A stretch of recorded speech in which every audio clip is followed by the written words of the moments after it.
Nara punya aktivitas baru yang menyenangkan saat sedang hamil. Gara-gara sering melihat kerajinan tangan dari flanel di Instagram dan YouTube, Nara antusias mencoba membuat aneka craft berbahan dasar flanel. Ia pernah mencoba membuat Vespa dan mobil mainan untuk Saha. Pertama, ia membuat kerangkanya dulu dari karton duplex, karton tebal yang biasa ia beli dari tempat fotokopi. Ia lapisi kerangka itu dengan kain flanel yang direkatkan dengan lem tembak. Saha sangat gembira mendapatkan mainan baru buatan mamanya. Saat ini ia tengah kesenangan membuat mainan flanel untuk menyambut kelahiran bayinya nanti. Ia menjahit bintang-bintang yang rencananya akan ia gantung di atas box bayi atau digantung di depan pintu Saha dan kamar bayinya kelak. Ia juga membuat mainan boneka hewan dan alat-alat transportasi miniatur. Padahal sebelumnya, Nara kurang begitu antusias dengan aktivitas menjahit. Entah kenapa, sejak hamil, ia menyukai kegiatan positif ini. Ia biasa menjahit setelah mengerjakan skripsi dan saat sedang ada waktu luang. Nara masih asik menjahit, sementara Saha belum pulang dari TPQ dan suaminya sedang dalam perjalanan pulang. Suara bel pintu membuyarkan konsentrasinya. Nara melangkah menuju pintu. Rupanya ibu mertua datang bersama adiknya yang bernama Yeti. "Silakan masuk, Bu dan Bule." Nara menjabat tangan keduanya ramah.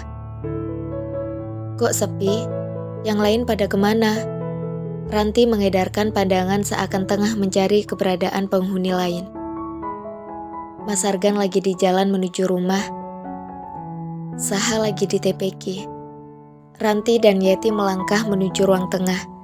Seketika mata Ranti terbelalak melihat kain flanel tergeletak di meja lengkap dengan jarum dan benang.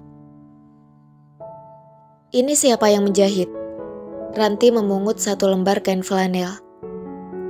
"Saya, Bu." Ranti terperanjat. Begitu juga dengan Yeti. "Astagfirullah Nara, kamu itu lagi hamil.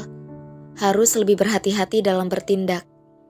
Wajah Ranti terlihat panik dan penuh sesal karena sedari awal Nara mengandung, ia lupa menjelaskan tentang pantangan ibu hamil. "Nara jahitnya hati-hati kok, Bu. Ibu gak usah khawatir." Nara mengernyit. "Bukan soal itu, tapi menjahit manual saat hamil itu tidak boleh. Kata orang Jawa itu, ora ilo, atau orang sana bilangnya pamali. Khawatirnya bayi lahir cacat." Ranti mengelus dada. Nara bengong. Ia bertanya-tanya, apa hubungan antara menjahit dengan bayi lahir cacat? Sama sekali tak masuk akal menurutnya. "Kok bisa sih menjahit bikin bayi cacat? Emang alasannya apa, Bu?" "Kamu ini masih bocah. Yang penting nurut aja. Kalau kata orang tua ora ilo, ya berarti gak boleh. Toh gak ada salahnya menuruti omongan orang tua." Yeti tersenyum miring. "Assalamualaikum." Ketiga orang tersebut menjawab salam. Argan memasuki ruang tengah dan cukup terkejut dengan kedatangan ibu dan bulenya. Ia menyalami kedua orang yang sangat dihormati itu. Nara membuatkan 2 cangkir teh hangat dan menyajikan camilan serta buah-buahan untuk ibu mertua dan bule. Setelah Argan berganti pakaian, mereka kembali berbincang di ruang tengah. "Istrimu itu mesti diawasi benar-benar, Argan. Tadi waktu ibu kesini, istrimu lagi jahit. Orang hamil itu gak ilok jahit. Kata orang tua dulu, jahit manual pakai tangan bisa bikin bayi cacat," ucap Ranti. Argan tertawa kecil. "Itu kan hanya mitos, Bu. Menjahit itu aktivitas yang positif. Bikin pikiran jadi positif juga." "Walah, suami sama istri sama saja dibilangin. Pokoknya gak usah ngeyel. Dituruti aja. Memang gak ada penjelasan ilmiah, tapi gak ada salahnya dihindari." Ucapan Ranti terdengar sedikit ketus. Nara dan Argan saling menatap sejenak. Untuk menghindari perdebatan, Argan mengangguk pelan. "Nggih, Bu." "Oh ya Argan, jangan lupa carikan kelapa hijau buat Nara. Kalau rajin minum kelapa hijau bisa bikin kulit bayi putih dan bersih," tukas Yeti sembari memakan apel yang sudah dipotong. Maaf bule, kalau dari yang saya baca, air kelapa hijau memang bagus karena mengandung elektrolit dan antioksidan. Jadi sebenarnya bukan membuat kulit bayi putih dan bersih, tapi membuat air ketuban bersih karena elektrolit dan antioksidan mampu menyerap lendir dan kotoran dalam air ketuban. Selain itu, ion elektrolit ini bisa mencegah dehidrasi. Lagi pula menurut Nara, bayi dengan warna kulit apapun itu lucu dan bikin gemas. Yang mempengaruhi warna kulit bayi itu bisa dari genetik, nutrisi, dan lain-lain. Jadi Nara nggak akan mempermasalahkan apapun warna kulit bayi Nara nanti. Nara menjelaskan fakta yang sebenarnya tentang air kelapa hijau.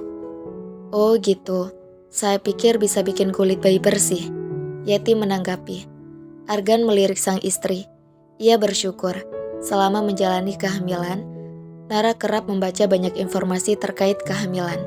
Jadi ia bisa memfilter mana yang hanya sebuah mitos, mana yang merupakan fakta. Oh ya Nara, kalau keluar rumah, jangan lupa bawa gunting kecil dan kunyit yang dimasukkan ke peniti. Terus penitinya dikaitkan di baju, untuk menolak bala atau menghindari gangguan setan. Katanya sih orang hamil rawan diganggu makhluk tak kasat mata. Yeti menatap Argan dan Nara bergantian. Mohon maaf bule, kalau itu Argan gak setuju. Yang namanya meminta perlindungan itu hanya pada Allah, bukan pada benda-benda. Dikhawatirkan udah masuk ke ranah syirik, menyekutukan Allah. Gak semuanya nasihat orang tua zaman dulu mesti diterapkan. Kalau tidak sesuai ya jangan dilaksanakan. Betul kata Argan Yet, takutnya malah jadi syirik. Ranti menyikapi. Wanita itu kembali menatap putranya. Tapi ibu tetap berpegang pada nasihat orang tua zaman dulu untuk gak menjahit bagi ibu hamil. Oh ya, ibu hampir kelupaan. Argan jangan sampai memburu binatang atau bahkan membunuh. Gak boleh memancing juga. Nara juga jangan gitu. Takut bayinya nanti cacat atau sumbing. Nara dan Argan terdiam. Nara juga, jangan banyak minum es. Bisa bikin bayi besar. Lanjut Ranti. Kalau untuk bayi besar itu sebenarnya dipengaruhi nutrisi. Plasenta yang bisa menyerap nutrisi dengan baik, juga keadaan ibu hamil yang menderita diabetes.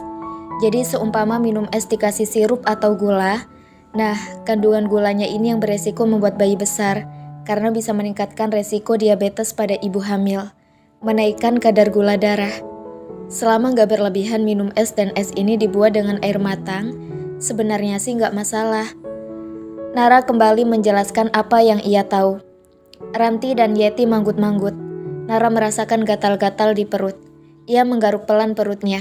Yeti menajamkan penglihatannya ketika mata awasnya tertuju pada tarian jari-jari Nara di perutnya. Jangan garuk-garuk perut. Katanya bisa bikin kulit bayi lebam. Argan dan Nara kembali saling berpandangan.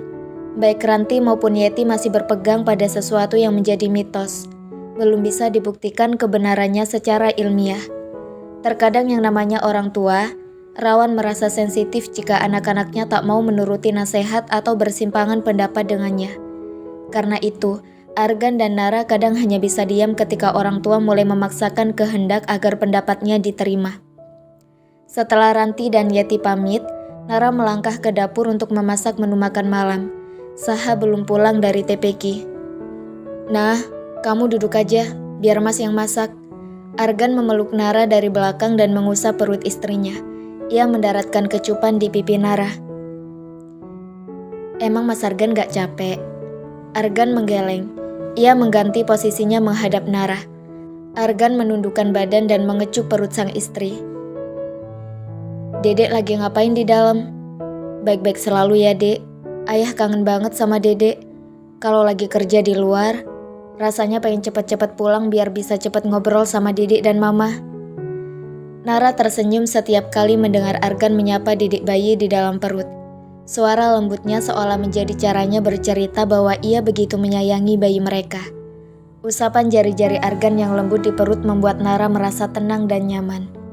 Jari-jari ini yang selalu menggenggamnya erat seolah dengan sekali genggaman, ia meyakinkan bahwa dirinya akan selalu mendampingi dan menguatkan.